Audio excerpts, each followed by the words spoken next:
think you forgot to unmute yourself there. I forgot to unmute myself. Yeah. Yeah, that was epic. Good evening, ladies and gentlemen. I wasted that. Take it away, man. Wasted. That was wasted. Well, I didn't hear anything, so I'm not sure if other people didn't hear anything or not. That was wasted. Well, give it to us again, Biggin.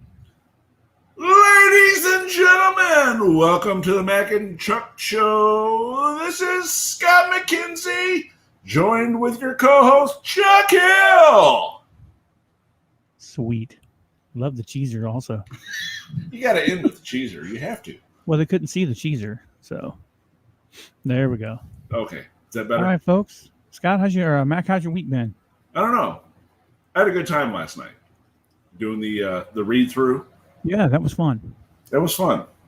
I was kind of skeptical going in because, being up at 3:45 in the morning the day before and working all day, then scrambling around to get everything ready to go. Right. I felt exhausted, but no, it was good. I lasted longer than I thought I would. I lasted till 8:30 when I put a limit on 8, and the time just flew by. I thought it was fun. I hope everybody else thought I did a decent job.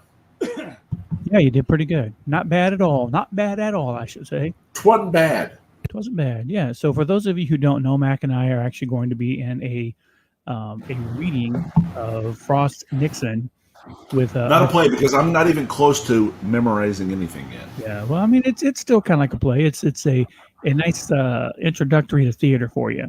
Oh, thank you. It's kind of nice. Yeah. We're easing me in instead of like slamming the door open.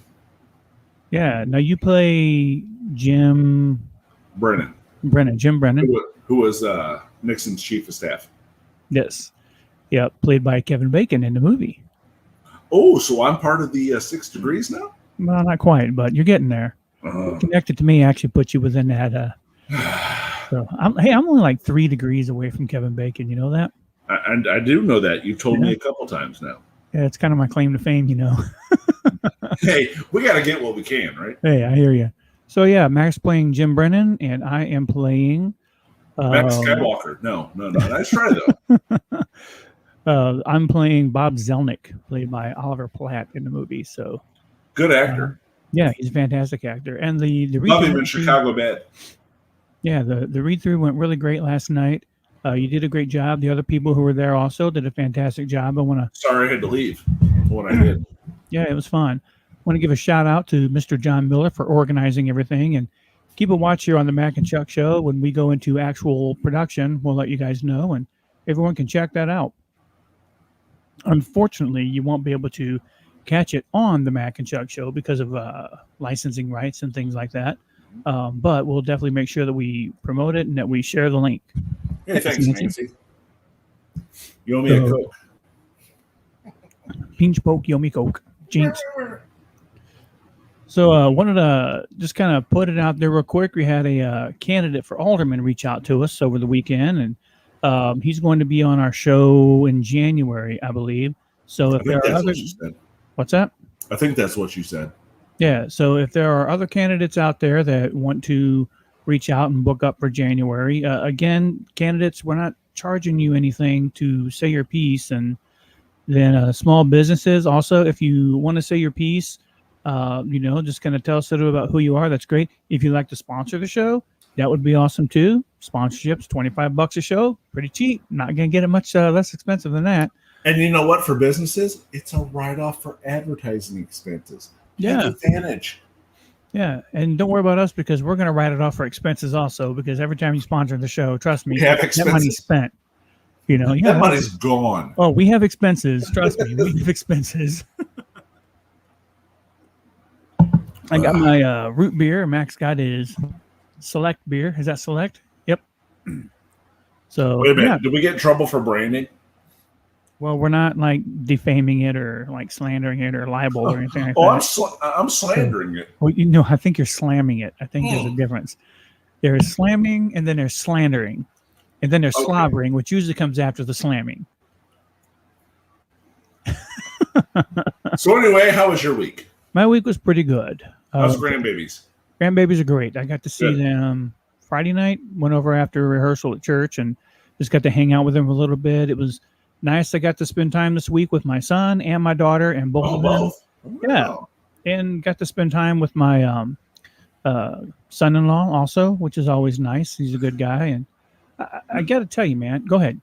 No, I was just going to say, as we get older and our kids get older, we value every minute we get to spend with them. And I think it's great.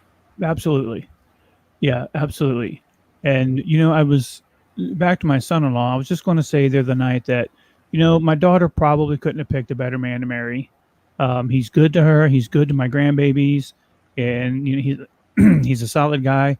So, yeah, glad to have Dustin in our family. Does he get the Chuck Hill seal of approval for now? He does get the Chuck Hill seal of approval. That's a big seal. Not that it's worth much, but Well, in the grand scope of things, in your world, it's a big seal.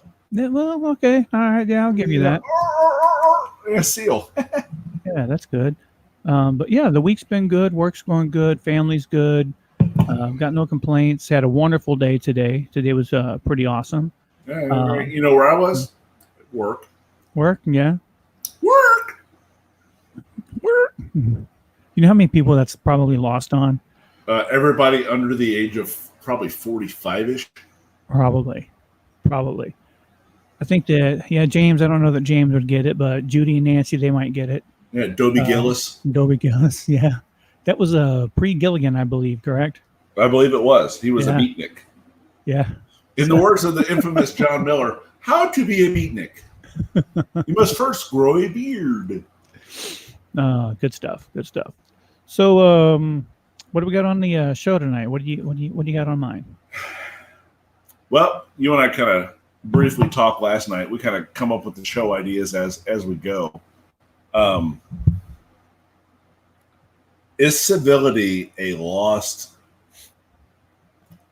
Is it kind of lost on the new generation? Is it lost on the population in general? Is it, at one time we used to be able to disagree civilly. Mm-hmm. I think that's gone now. I really do. Everybody wants to shout each other down. I kind of wonder if I don't think it's a generational thing at this point. Really? No, I really don't, because I see some adults acting like some really immature. I really see some adults acting just shamelessly at times, and it's. Well, you might, but I'm talking as a whole. Yeah. With the advent of social media and keyboard warriorship, which you and I both detest. I think it's really kind of a lost mindset, not really lost art, but a lost mindset of I'm going to listen to your point of view and I'm going to tell you mine, and we're going to agree to disagree. There's not really that agree to disagree anymore. No. And I would agree with you. That's really kind of gone the way of the dodo, so to speak. Gone the way. Speaking of cliches. Cliches and old people sayings, yeah. Wait, are we really there? Old people sayings, really? Did you have to say that? Have you seen the progressive commercials or How Not to Be Your Parents? Yes. How many of those check boxes did you check? We won't even go into that. I even find myself saying mercy at times now. It's genetic. I guess I don't say the other CJ Hill catchphrase. Oh, yes, you do. Yes, you do. Yes, you do. Okay, occasionally, but I try not to. That is genetic. That one is genetic. Gotta be. But yeah, no, I find myself saying CJ-isms all the time. Yes, James, I can be cheesy at times for sure. You can be your dad at times too. Yes, absolutely. So we've got our first topic-related comment here. Bring up Mr. Tedder. Mr. Tedder. That's Pastor Tedder. Pastor Jesse. Excuse me. People don't exercise enough attention to be able to demonstrate civility. We, as a society, have been conditioned to think in 5-second sound bites. We find ourselves listening in order to respond rather than to understand. And you know what, Jesse? I would agree with you 100% on that. Yeah, I agree with that, but I think there's an age limit set on that. I really do. Because you and I, we can listen to people that have opposing views and try to figure out where they're coming from. Whereas kids, maybe your kid's age or my kid's age, they're really quick to lash back and not really listen to what people are telling them or what people's opinions are. For me, that is a learned behavior to stop, listen, and identify if there's actually a problem, because it wasn't that way for me for a long time. Do you think that's an age thing? I think it's a maturity thing. Maturity thing? Yeah, I think that as people get older, they have the ability to do that. I just don't think that a lot of people exercise that ability.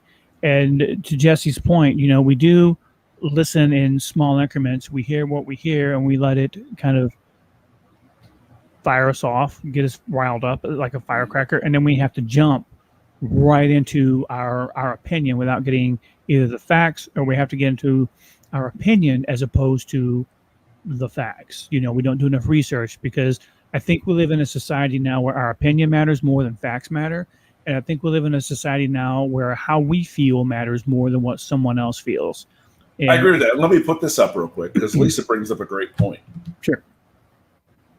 Says, I think even being a courteous person has changed so much nowadays, even as basic as opening a door for someone. No thank yous anymore, or you may even confront people that are offended by this action. Kind of makes me ill. I agree with that, because I think you and I are both a generation that was raised that you open doors for women. And I don't think we even think twice about doing so. Right. But there is someone it's kind of frowned upon now. Yeah, and that's kind of what I was going to say. The challenge is that, it kind of goes along with, there are a lot of women out there still who want men to be chivalrous, but then there are a lot of women out there now that kind of take the attitude of, well, I don't need a man opening a door for me. And you and I were brought up in and I think that may be kind of where the truth kind of mixes in with the anger part of it, or the opinion, because the truth is, you and I were not raised to open doors for women because we felt that women were lesser, or we felt not that at women all, were, because it was a polite thing to do. Yeah, it was a polite thing. I opened the door for men also. I'll open the door for anybody. It doesn't necessarily, and you brought up a good point, Chuck. It's not necessarily women, it's anyone. If you walk to a door and someone's walking in, I always, and I don't even think twice about it, whether it's a male or female. I'll open the door for anyone first, because it's a polite thing to do, as you and I were brought up to think. So do you think that that's a matter of, I don't want to owe you anything, even on the smallest part of it? I personally, in my personal opinion, not necessarily that of the Mac and Chuck show, but my personal opinion is, I think society is now to where women, and if I'm wrong, please tell me I'm wrong. But again, this is from a 47-year-old man that was raised in a different part of a different era. I think women kind of frown upon that as you're trying to belittle them. And that's not yours or mine idea when we do that. Right. And I think that's really where the disconnect is we're not trying to be condescending. We're just trying to be polite. And just because it may be a woman at the time doesn't mean, like you said, that we would open the door for another gentleman. Right. And I really want to get that out, is yours and my generation, we were raised to open the door for anyone. That doesn't mean anything about gender. It just means politeness. Right. And for me, if I'm with someone or dating someone or something like that, for me, it's kind of a sign of respect for someone else and putting them before me. I would agree with that. And making their not making their life easier, but just showing that, hey, I appreciate you and I want to do things, for you. Not that I don't think you can do it, but because I care for you and because it's just, I respect you and, I want to show it as kind of a way that I can show that. It's a very small gesture, but in some ways, I think it's kind of a big gesture. Well, and you bring up a great point. And yours, in my view, is kind of a small gesture, but other people may think it's a huge gesture and take it the wrong way. Right. So I think I don't want to get that point lost in the conversation. Right. No, I agree. A couple comments here I want to get to. Jesse says relativism and the fact that we are often not face to face with those we're being uncivil towards have been contributing factors. Man, that is so true. You get people, keyboard warriors, like you said earlier. It used to be telephone tough guys. Thanks, Mel. You can always, it's always easier to be 10 foot tall and bulletproof when you're behind a keyboard or behind a telephone or something like that. And I made this comment to someone the other day, and it's not that I condone violence in any way, shape, or form. Wait, what did you say? There used to be a point in time. I think Max frozen up. There he is. I think there used to be a point in time that when you mouthed off to someone and they didn't like it, they punched you in the mouth, and you learned not to do it. But that was before the internet, right, Charles? Before the internet, but Jesse, you make a good point. And again, I'm not saying that people should haul off and punch people in the face, but what I am saying is that sense of imminent danger, I guess, is gone. There's no immediate punishment for it. There's no immediate result for it. Right. There's like, come find me if you dare. Yeah. Jesse says nothing says you cross the line like getting socked in the face. That's true. And we laugh, but that is what we grew up with. You want to run your mouth, you got to do it to their face or do it to someone they know, and it's going to get back to them, and you're going to have a confrontation. Yeah. Yeah. Kind of like, Christmas lights are ready. I'm just saying. Little inside joke there. Inside. Christine, she says, I'll take a guy with manners and say thank you to him anyway, or any day. And we appreciate that. We really do. Yeah. Judy says politeness and respect. Thanks for tuning in, Judy. Nancy says, not this old fart. She says politeness is truly appreciated. Some are brought up putting others before themselves. Mm-hmm. And, that kind of goes back to, I know the good old days weren't always good, so don't get me wrong here, but back in the day, even just like true Christian values is putting other people before yourself, and that's kind of where that's gone. A lot of that has gone away, just kind of thinking that. And we could use more of that in today's society, I think. As you say that, let me put this up. Sure. I think that's a great point. Yeah. So change of culture is huge right now, but kids can no longer make mistakes. And if they do, they literally can't ruin their lives or pop up 10 years down the road or ruin their lives. Absolutely great point. Yeah. Look at politicians these days. We got stuff that's being drug up decades ago. It's not really politicians. Who was the Jeopardy host that stepped down because of something he said? And in your view and my view, what he said really wasn't that big of a deal. I read something about that, but I'm not sure what he said. Let me see if I can find that. Carry on, sir, if you don't mind, while I look. All right. So, the whole civility thing, and getting back to what we were talking about originally, is, we're living in an age, and maybe we're wrong here. If Mac and I are wrong, let us know.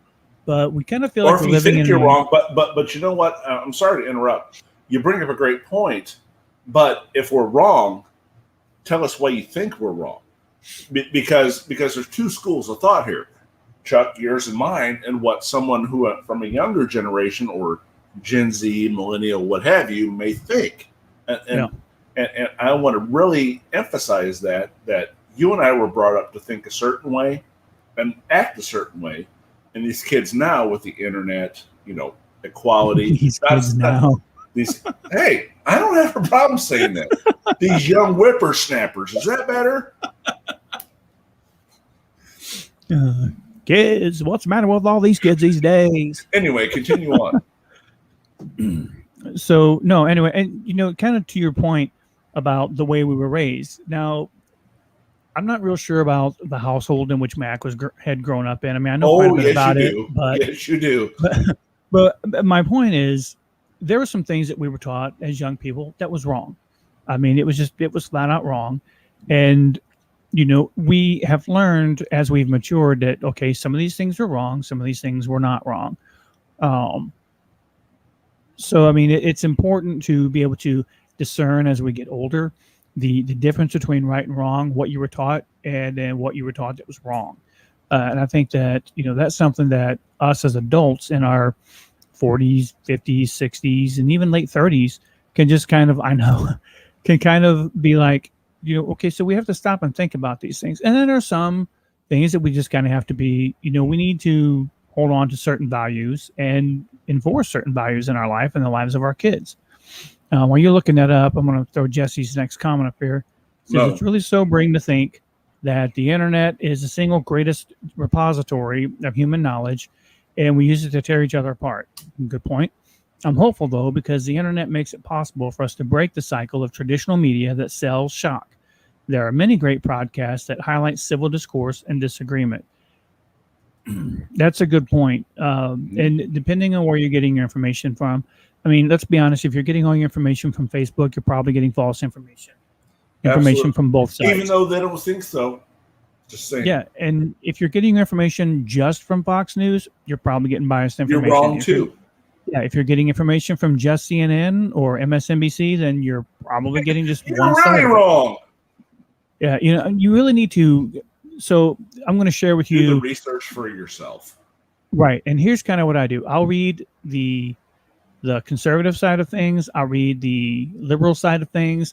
And then I know that the truth lies in there somewhere in the middle. And, I'll look at other things and just try and get my information from different sources. And I typically find out the truth a little bit there.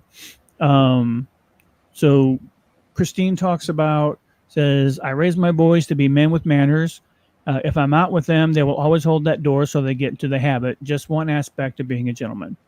And, Christine, I agree with that. Chuck, I'm sure you agree with that. Yeah. But do the early 20s, late teens something really think that now? I don't know if they do. Her boys in late teens, early 20s. I'm talking as a whole. As a whole. Yeah, I don't know. I can't honestly say, and you would be able to correct me if I'm wrong here, but when we were that age, I don't know that we were always doing it. Maybe we were, maybe we weren't. But we were strongly requested to do that from our parents, grandparents, whomever. Right. Yeah. No, I will say that my mom and my dad, my dad and I, we didn't see eye to eye on a lot of things. But, there was one thing that we saw, and that was on how to treat other people and how to be civil. My dad was probably one. When it came to people outside of our family, my dad was probably one of the most even-keeled people that I knew.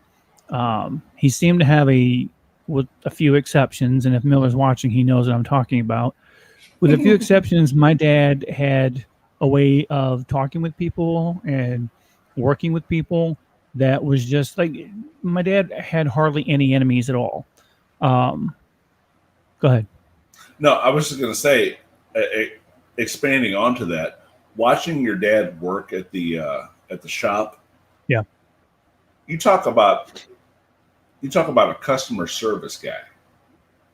Most of the time, yeah. Well, okay. Well, 75% of the time, there was the 25% where he said his catchphrase to people, I'm sure, but it's not all he said, but go ahead.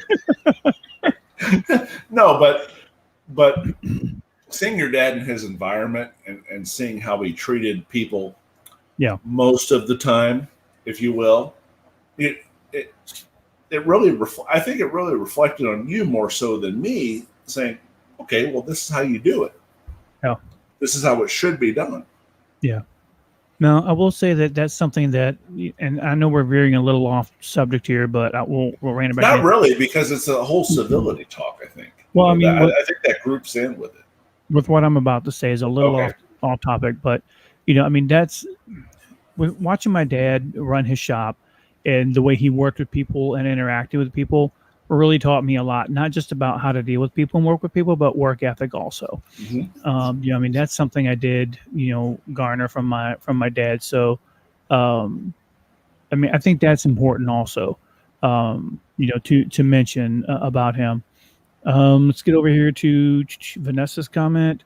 She's having false information is important also. You can't grow from always being right. When someone challenges you for what you thought was right, how is it you grow intellectually? And Vanessa, that's a great point because It that is. kind of fits in exactly with what we're talking about. Is when you're wrong, can you admit that you're wrong, I don't and think a can you lot be of people civil can about it? anymore. What's that? They really can't. A lot of people can't. It's an ego thing. It's a I have to be right thing. Right. It personally, I think, and you and I are both on the same page with. If we're wrong, tell us we're wrong and tell us why we're wrong, and we'll talk about it. Right. I don't like to be wrong, but you know what? There are many times I We're miss the mark human. We're completely. wrong. But Absolutely. yeah, and if I'm wrong, I want to know that I'm wrong, and Mhm. I want to know why I'm wrong. Because if it's your opinion that I'm wrong, that's not going to That's not fly. necessarily mean I'm wrong. Right. If it's a difference of opinion on social views or social values, that doesn't necessarily mean I'm No, wrong. It just means that we think differently. But if exactly. I'm absolutely wrong about something, let me know that I'm wrong. And I'm not going to hate you for it. I'm not going to be mad at you for it. I'm going to be like, wow, I really It's going to screwed the give me pooch something on to that think one, about. So I need, Yeah. So Jesse says conflicting information need not be false. It is always good to have your assumptions challenged. Always. And yeah, and you know what? And here's a great thing. Okay, so for those of you who may know, I said to Jesse, it's Pastor Jesse, he's the pastor at the church I go to. And here's the great thing about it. It's like even when something comes from a pastor or whatever, if you are curious about that or if it sounds wrong, the best place to go to that is back to the Bible. And it's okay to question what you're being taught. It's encouraged to question what you're being taught because you learn that way. And I don't know any pastor that would say, well, I'm right and the Bible's wrong. First of all, I can tell you Jesse's never going to tell you that. But secondly, I mean, it's always important to know that what's being said is true, whether it's a biblical preaching or whether it's a political thing or a social justice issue or anything like that. It's always important to verify that you're right. And if you have a question, to verify and discuss. And like we're talking about, discuss civilly. If it comes down to a social issue, let's have a conversation about that. If I think you're wrong and you think you're right, tell me why you're right. Tell me why I'm wrong. And it's just very important to have those conversations. And I think a great point to that is you may not come to a consensus at the end of it, but the hope is that you can appreciate each other's position. And that there is the key point of the civility thing that we're talking about tonight. Yeah. If you can appreciate another person's point, not like, well, you're wrong and you're a piece of garbage. Right. What does that do? That doesn't do anything to open the conversation. I think as a society, we really need to look at, okay, this is your view, this is your view. What can we take away from each other's opinion?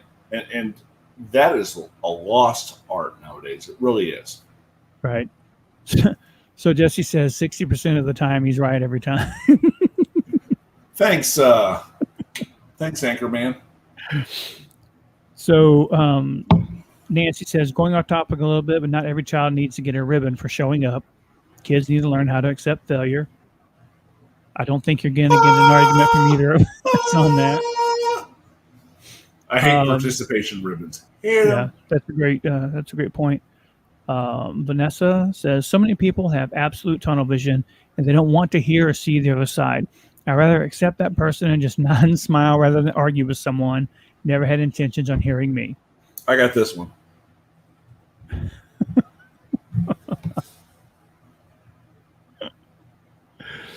Oh, that's awesome. It's true. It is true. It's when I first heard of the participation ribbon, I'm like, really? You get an award for participating, little Johnny. No, in life, there are winners, there are losers. The sooner we get our children to accept that, the better off we will be as a world. Again, an old man's opinion.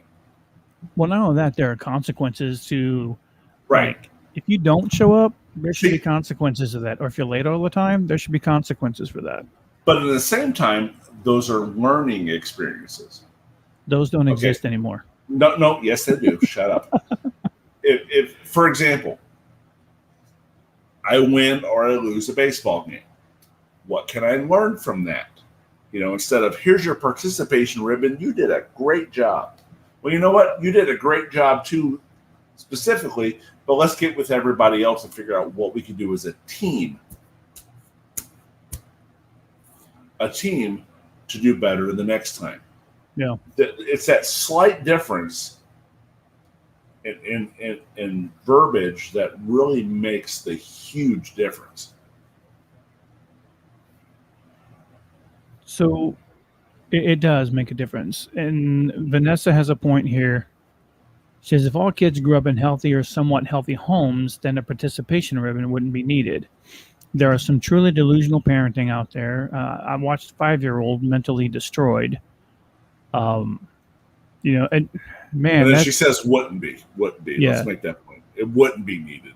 Right. And that could be a whole other show right there. Just healthy relationships, healthy upbringing, and just, what does that look like? And perfect movie for you to watch. Breakfast Club.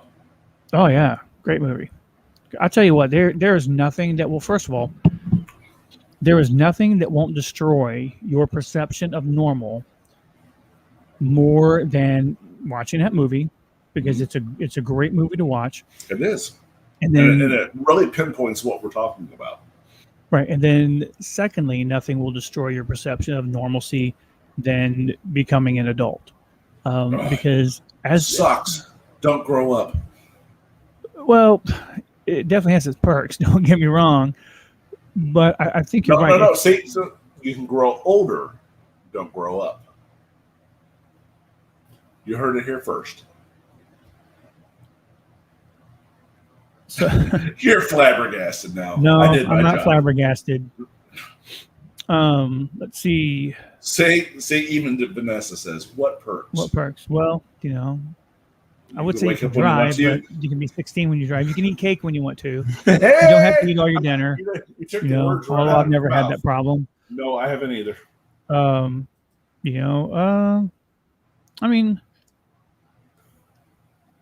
See, Jesse says, what do you think the foundational problem is? What is at the bottom of this issue? I have my suspicions, but I'm always interested to hear the thoughts of others. I've got two things. Number one, the internet. Number two, family dinners. So you think lack of family dinners is the biggest? Lack of Sunday family dinners, sitting around a dinner table, speaking to each other. It's a lost art. I think it goes deeper than that. And I think it's a little more, honestly, Jesse, if I were to answer that question directly, I would say it's the underlying foundational issue it's an issue of the heart, and it's selfishness. It's I matter more than somebody else matters. And what I have to say what I have to say is more important than what somebody else has to say. And whether I'm right or wrong, I'm going to fight tooth and nail. And then when you look at the mental aspect of it, it's because I can't be wrong. I cannot be wrong about what I believe, because if I am, that means I have failed. And I think and again, that just wraps right back around to the selfishness part, the self-centeredness part of, it's about me. I have to be right. You can't be right. If we have conflicting views, you can't be right, because that means that I might be wrong. And if I'm wrong, there's something wrong with me. And I can't accept that about myself. And I think that if we get to a point that we can't accept that we're flawed human beings and that we're not right all the time, that's what kind of starts this vicious cycle. And that's where we are right now. That's really where we are right now. I'm not wrong, you're wrong, and I refuse to admit that I'm wrong. Right. So Vanessa says statistics show the average age for cell phones with kids is age 7. She's blown away that someone would give a child the world wide web and assume they're responsible. Us adults can't even be responsible on social media. Nope, Yeah, we can't, because we've delved into the norm, I guess, for right, lack of a better word.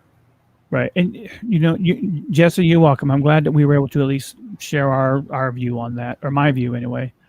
Not necessarily opinion of the Mac and Chuck show, just the Chuck part of the Mac and Chuck show. See, I said that earlier, so you're good. Damn it, Kim, you're right. More whiskey for all. I think Kim has a Deadwood weekend coming up. I think so. What's your opinion on the cell phone? Like on Vanessa's comment on the cell phone. What's your opinion?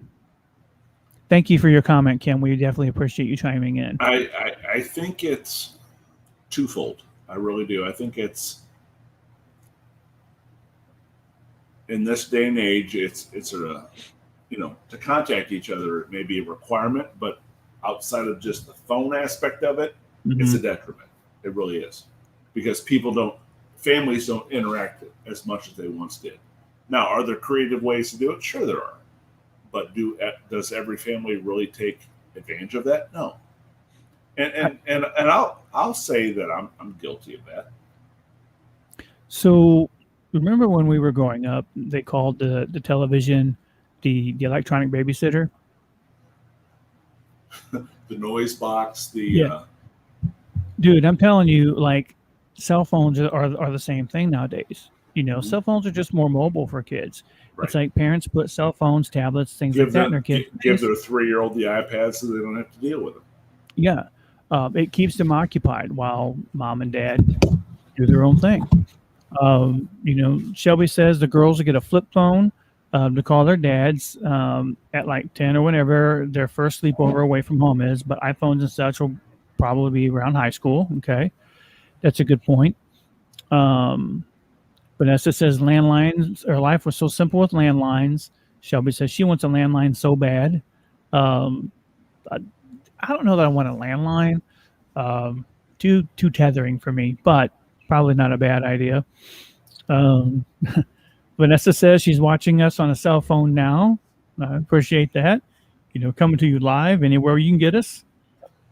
And Jesse says constant communication has generated sort of social schizophrenia. Man, great wording. I can appreciate that because it kind of has and I think that schizophrenia is a good word to use there, but I also think that there are a lot of other issues that cell phones generate. They generate social isolation, or social isolation, which is a funny word because social media has made us so less social and so much more antisocial today than anything in the past. Well, like we said earlier, it's a lot of people to be keyboard warriors, hide behind a keyboard so they don't have to face the ramifications of what they say. Yeah. No, I get it. And first off, I apologize for that. I heard the dog. No worries. She was going to get sick on my leg. I'm like, no, you're not. So Shelby says she hates constant socialization. She's maxed out at like 2 hours. I understand that. There are sometimes you just got to get away from people and just kind of take a beat for yourself. Lisa, our culture does not help as I've tried to pull back from social media, but all the kids' activities and calendars are on there. School stuff is on there so much that even they ask the kids to get on so they can communicate with each other, get assignments, etc. She says it makes it hard to detach. I agree 100% with that because I have to get online every day and check my kids, what are the grades? What homework do they have? So I relate to her comment 100%. Now, do you have to use Facebook to do that? No, I use the school district up here has an app that allows you to log in and view each child's current grades, their assignments that have been graded that they should turn in, things like that. Yeah. So, personally, in that respect, the internet is a great tool, but outside of the hostilities, the bitterness that goes on, I think that's the downside of it. Does the internet have good goodness, good uses? Absolutely it does. Sure. Absolutely it does. It'll, as you and I did, we, instead of jumping home and grabbing the phones before our parents got it saying that we missed school. Right. I think you did that more than me. But we never missed school, man. We were like perfect attendance. Perfect. I was. I don't know about you. I can't speak for you, but I was not. I know you were not. And I was scared to death not to go to school. So we'll just leave that there. Yeah. So, yes, Shelby likes Skyward. That's what Mac's talking about. Well, it's not Skyward. Up here it's called Tiger View, but it's essentially the same thing. Yeah. And Lisa says, God, Shelby, answer her damn message. So Vanessa says YouTube today she changed the muffler on her lawnmower. See, it's not all bad. Yeah. No, it's not all bad. It's really not. However, I would really be interested, and there's really no way to measure this, I think. But how do you weigh the good from the bad, and what do you do to combat that? And I think that's a great question. There's definitely good stuff. There's definitely bad stuff, but I mean, and when you talk about self-moderation, I mean, let's be honest. If we like doing something inappropriate on the internet, that's one of the things also about the internet. The internet, for the most part, within your homes, I mean, we know a couple people like that, don't we? I mean, it's private, So unless you've got some kind of program like Guardian Angel or something like that, on your computers, people kind of do whatever they want. I mean, there are a lot of like accountability programs out there and things like that. But it's like, how do you really measure that? Would we be better off without the internet? Man, every business in the world runs off the internet now. Well, it's one of a would we or wouldn't we?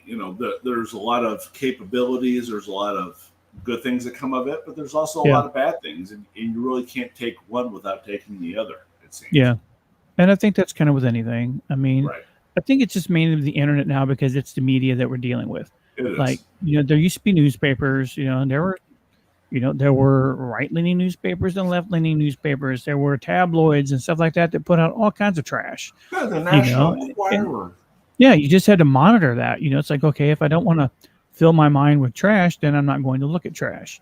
And then you have to, you have to hold yourself accountable to that in a lot of instances because there aren't other people out there that will. In some cases, there are other cases where they will hold you accountable, and that could be a whole other show. Nancy says, I'm glad my kids are as old as they are. It's easy just to text and email instead of taking the time to actually write on ink, paper, and letter. That is one good point of it. You can electronically type up a message, send it through the internet, and it gets to their email box. As opposed, but personally, I think that writing a letter is kind of a lost art. My mom used to get really angry with me, and maybe not angry, maybe probably more hurt feelings because when I moved up here, I didn't write letters. I haven't written an actual letter in, man, I don't know how long. It's been at least 30 years, if not longer, since I've actually like hand wrote a letter. But to kind of get back to the point that we started with even the email, nasty emails, trolling emails, and I love how we've kind of come away from the word bully and moved it into trolling people.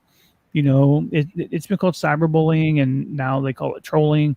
And it's just like, still we get to a point where, you can send scathing emails because they're quick to do, and you don't have to worry about it because you're behind a keyboard. Right. So, like, if you look at it from a business point of view, there are a lot of businesses that have standards set, like you don't send an email like this, but when it comes to person-to-person communication, man, you can write nasty emails and nasty messages back to each other all day long, and that's really no different than getting in someone's face and telling them, I'm having a hard time here, and telling them that they suck, they're terrible people or whatever, or just that you're having a hard time with what, your language? No, the mic, and it's really something else that when there's no immediate consequence, or there's no, and again, I'm not suggesting violence or whatever, but your when there's no immediate email. She does. She never answers them. She doesn't answer texts, for Christ's sake. Yeah, she's a very difficult person to get hold of. It's Wow, that's a great point. well, I lost my train of thought.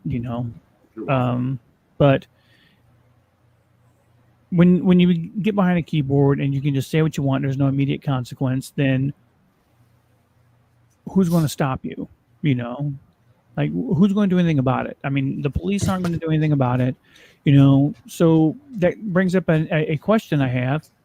What do we do to teach our kids to deal with this? Like, how do we emotionally prepare our children and emotionally prepare our friends to slough this off and to not worry about this, let it, roll off your shoulders? Well, here's what I've told my kids. I've always told my kids from a young age, you allow people with their words to get into your skin. They're words. They're letters of the alphabet put together to form a word. Mm-hmm. If you let them, what they say, get into your skin, then you've essentially allowed a word or letters of the alphabet dictate your mood. And I've really stuck with that over the last 12 to 16 years because I really believe that. Words are words. They're used to elicit a response. Mm-hmm. Your reaction to that response gives words the power. And I don't agree. I've always taught them they say to get a reaction. That people are going to say stuff to you to get a reaction from you. But essentially, they're words. You can choose to give them the power or you can choose not to give them the power. And I've always taught my kids that, and I think that rings so true.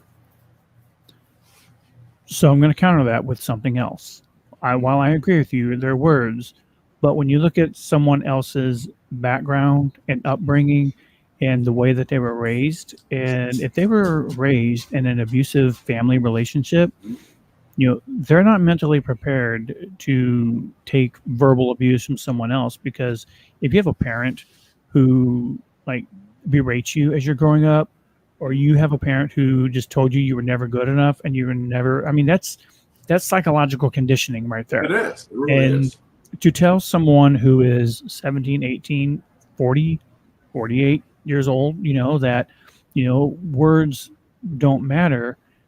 When you go through some psychological conditioning like that, then it can really be detrimental to them, and they can't just turn that off. And that's why I'm asking, so what do we do? How do we prepare that's why I included friends in with this. How do we prepare people and equip people to not take those words so seriously? But then there are times you have to take words seriously. If your boss tells you you're not doing a very good job and you're failing at your job, you say, oh, well, they're just words, not a big deal. You can't do that. No. You ask, okay, could you define that? Could you put that into a context I can understand? But I'm speaking mostly, as you currently said, from a child, not a child, but from a a teenager point of view. Mm-hmm. Their words are used to elicit a response 9 times out of 10, which is why I tell my kids, okay, this is this. The words, they're used to elicit a response. You can choose to react to them or you can choose to ignore them and not let them get to you. Now, as you get older, the conversations change. Mm-hmm. The meaning changes, and at that point you're like, okay, I think if you have that foundation from a childhood, which I'm trying to teach my kids, you can really advance it to the adult conversation of, okay, this is what he said to me, and you can really deconstruct that in your mind and come up with a response that makes sense to the condition. You kind of lost me a little bit there. Am I yammering? No, you're not yammering. I just didn't. Well, essentially what it is, if you teach your kids from an early age that what people say to you really shouldn't affect you. I think, again, this is me. I think as you get older, you can say, okay, this is what my boss said, and you can deconstruct it Mhm. a different way than you would have. Words, as you're taught, words hurt, this hurts, go into yourself, protect yourself from this. Right. I think if you equip children nowadays with them saying, you know, they're just trying to elicit a response out of you, you really have to deconstruct what's said to you. I think as an adult, you can do the same thing in more of an advanced way, saying, okay, this is what they're saying to me. Let me deconstruct it in my head. Let me analyze it in my head, and then I can respond. So basically, if what they said is true or not, and if it's true, evaluate Not it. If really it's not true, true, but is it true in your mind? Is it true? One of those. Okay, they're saying it because they think it, or what they're saying to you is that what you think? Do you think a different way? And here's how you respond to that. okay. Because I think if you give kids a foundation of how to deconstruct a conversation, they can do a good job as adults of reconstructing it to make it more effective for both parties.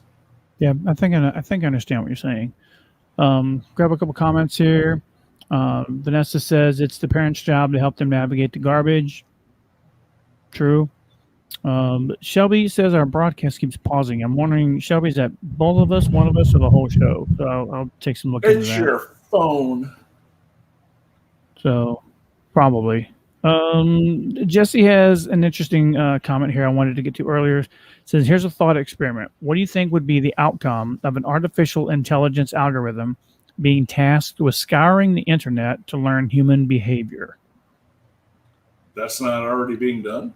Yeah, I'm sure that. I mean, if you watch a show called The Social Dilemma, I think is what it's It's called. frightening. Yeah, it talks a lot about that and how like our behaviors are learned by our phones, by our social media accounts, and things like that. I would be kind of curious, though, to the point of this question about what it would say about human beings as a whole. So let's reach out to the sci-fi crowd here. Let's say for a second that an alien country. Let's reach out. Let's say that not alien country, but an alien race were to reach out to us, and like they study these algorithms. Jesse, I would be curious as to what it would say about humanity as a whole. I absolutely would be. I personally don't.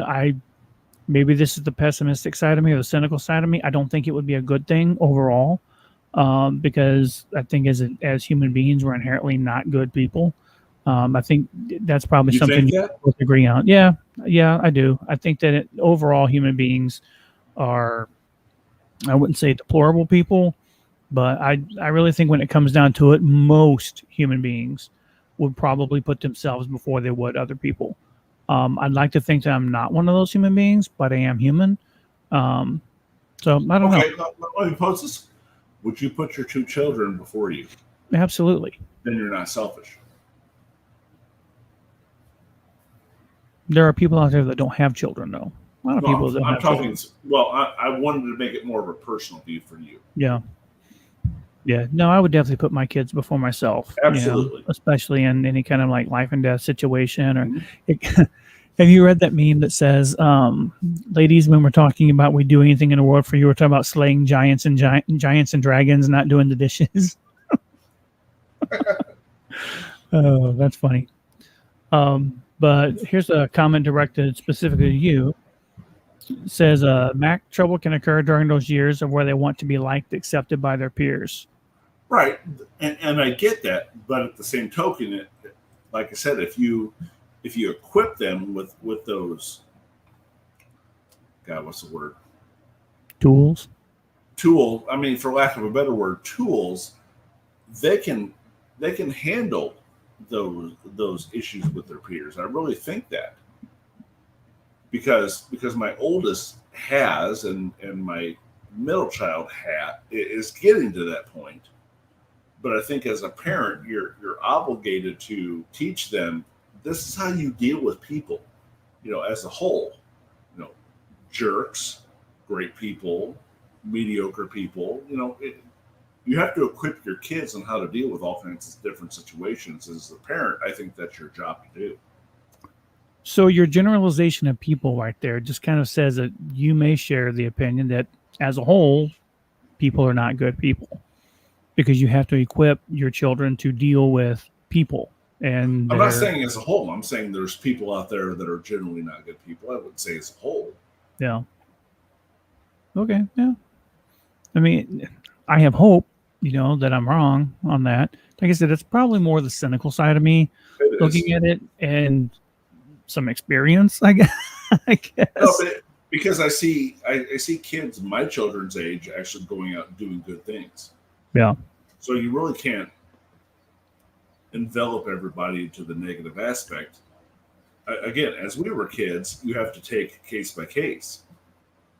You really can't group everybody into, well, these kids are bad. No, you can't do that.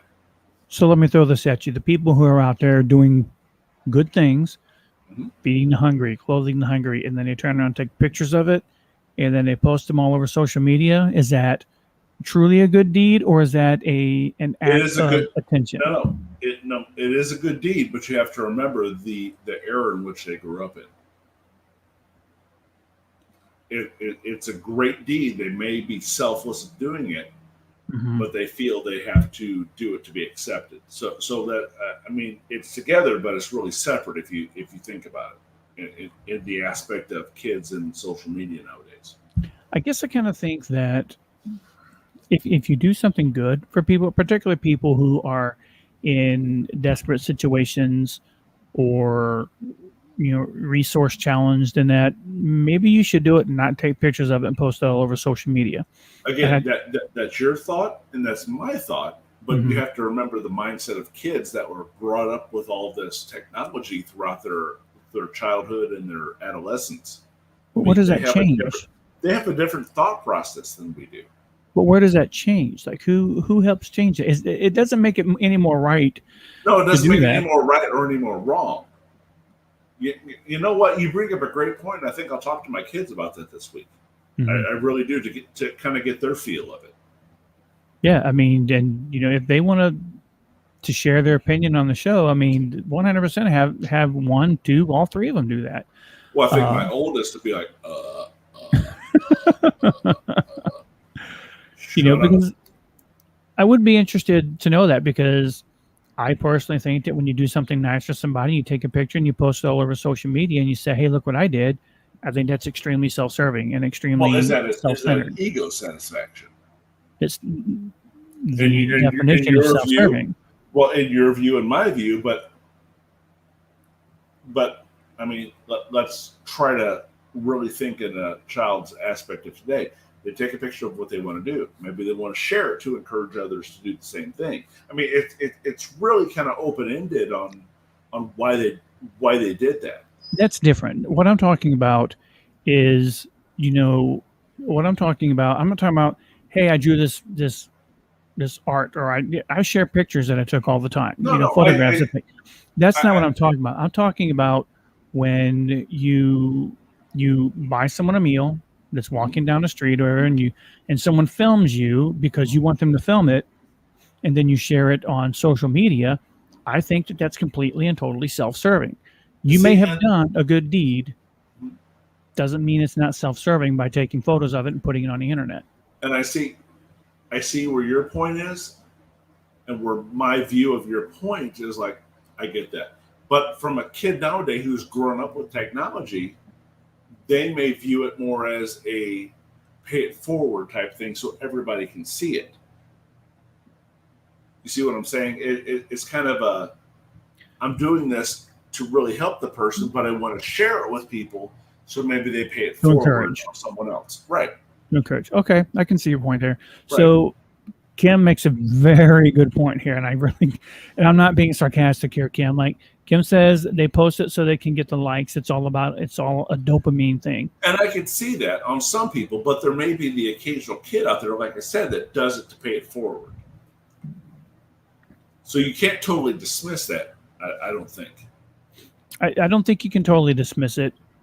And maybe on with what you're saying, that's the majority. I don't know that for a fact. Again, maybe there's some cynicism pulling There coming through is. here. Well, again, it's you and I growing up in the mindset of we do this just to do it. We don't do it for confirmation. We don't do it for likes. We don't do it for the notoriety. So Jesse says, good deeds can exist separate from the intention of their actors, just as people can be good generally while being separate from righteousness. It's a good point. Let's see. I got Lisa's. Okay. She said, I tend to think a little more on the negative and that it's posted to get the attention, bad and good things. They want that person that catches the next viral video fame. And I'm not dismissing that, but I try to think maybe more the positive, that there are people out there, kids, people, what have you, that really want to show it off to encourage a next group of people. Maybe it's that's the positive thinking aspect of me, but I can't discount that. Sure. No. And I mean, there's definitely that possibility. I'm not, I won't play devil's advocate to that, because you make a very good point there. Kim, it's a good point here. She thinks it's better that they're doing it at all, be it self-serving or not. Fair enough. Yeah. I think that's a good point. Yeah. No, that's a real good point.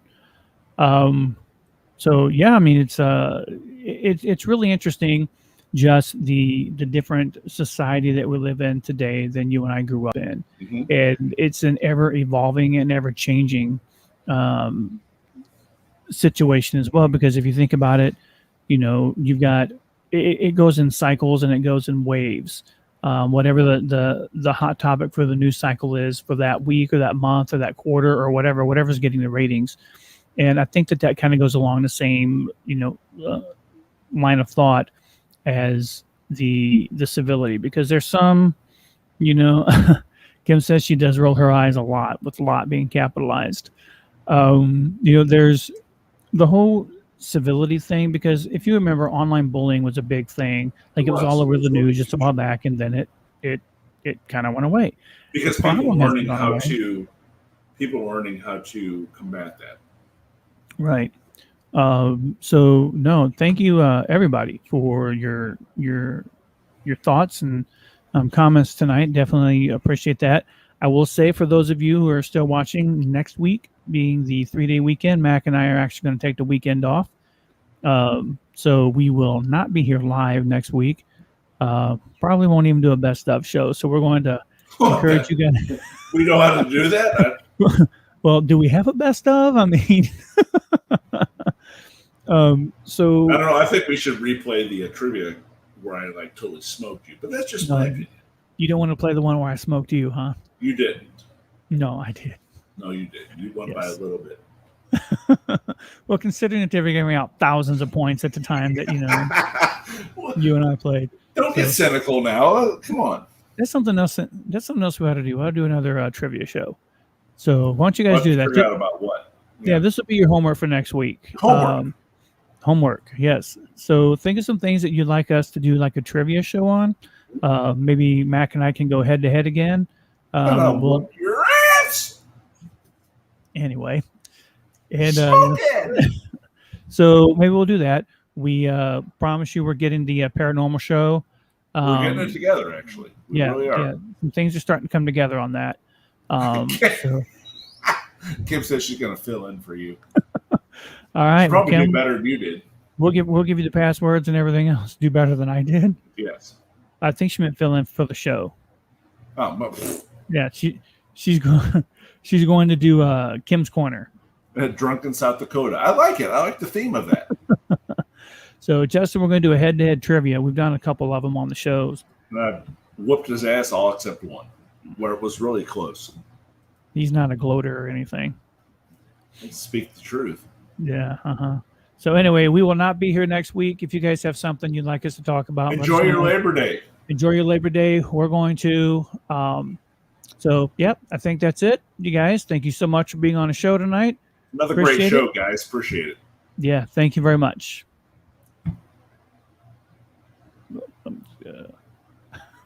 We're leaving, I promise.